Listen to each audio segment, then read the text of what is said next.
You will hear part of a lecture on renewable energy that uses the power of the sea. First, you have some time to look at questions 31 to 40.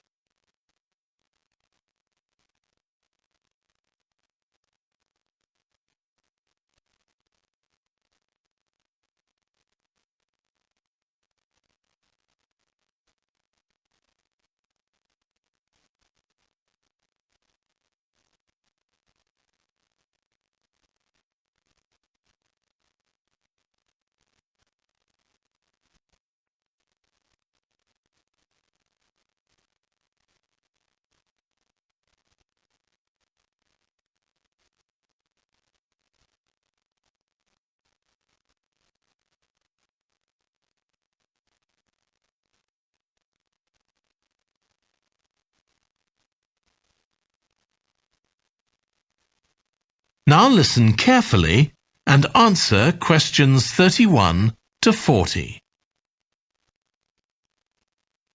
Producing enough energy to meet our needs has become a serious problem. Demand is rising rapidly because of the world's increasing population and expanding industry. Burning fossil fuels like gas, coal and oil seriously damages the environment, and they'll eventually run out. For a number of years now, scientists have been working out how we can derive energy from renewable sources, such as the sun and wind, without causing pollution. Today, I'll outline marine renewable energy, also called ocean energy, which harnesses the movement of the oceans. Marine renewable energy can be divided into three main categories: wave energy, tidal energy, and ocean thermal energy conversion. And I'll say a few words about each one. First, wave energy. Numerous devices have been invented to harvest wave energy, with names such as Wave Dragon, the Penguin, and Mighty Whale. And research is going on to try and come up with a really efficient method. This form of energy has plenty of potential, as the source is constant, and there's no danger of waves coming to a standstill. Electricity can be generated using onshore systems, using a reservoir, or offshore systems. But the problem with ocean waves is that they're erratic, with the wind making them travel in every direction. This adds to the difficulty of creating efficient technology. Ideally, all the waves would travel smoothly and regularly along the same straight line. Another drawback is that sand and other sediment on the ocean floor might be stopped from flowing normally, which can lead to environmental problems.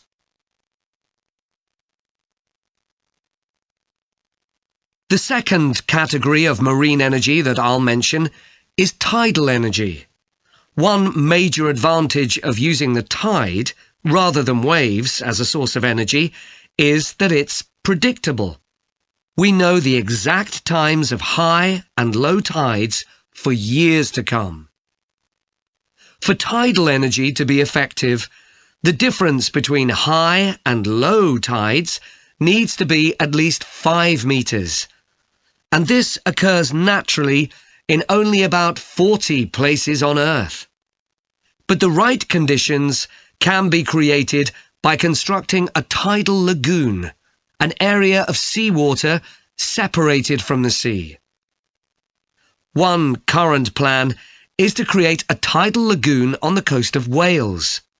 This will be an area of water within a bay at Swansea, sheltered by a U-shaped breakwater, or dam, built out from the coast.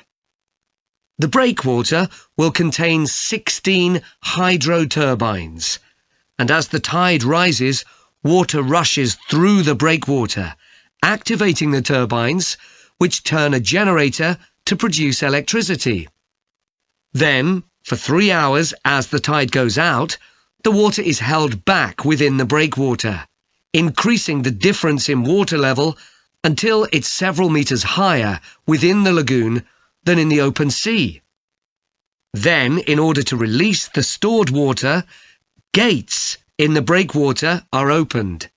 It pours powerfully out of the lagoon, driving the turbines in the breakwater in the opposite direction and again generating thousands of megawatts of electricity. As there are 2 high tides a day, this lagoon scheme would generate electricity 4 times a day, every day, for a total of around 14 hours in every 24, and enough electricity for over 150,000 homes. This system has quite a lot in its favour. Unlike solar and wind energy, it doesn't depend on the weather.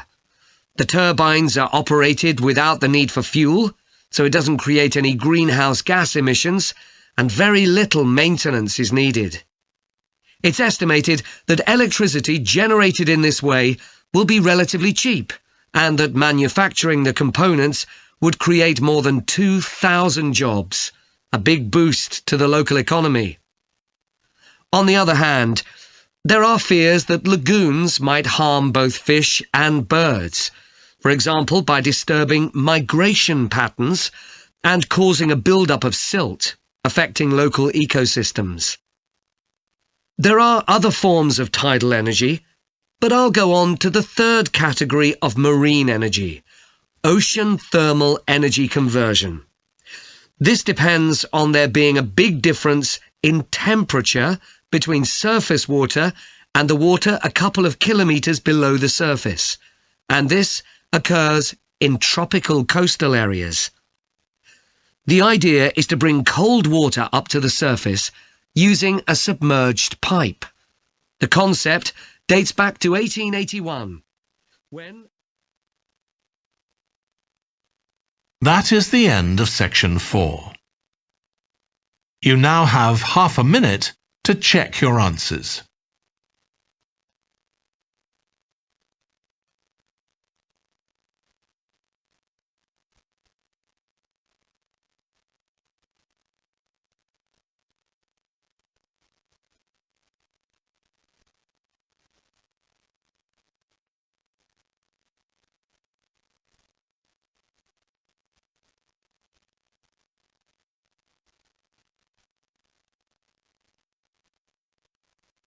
That is the end of the listening test. In the IELTS test, you would now have 10 minutes to transfer your answers to the answer sheet.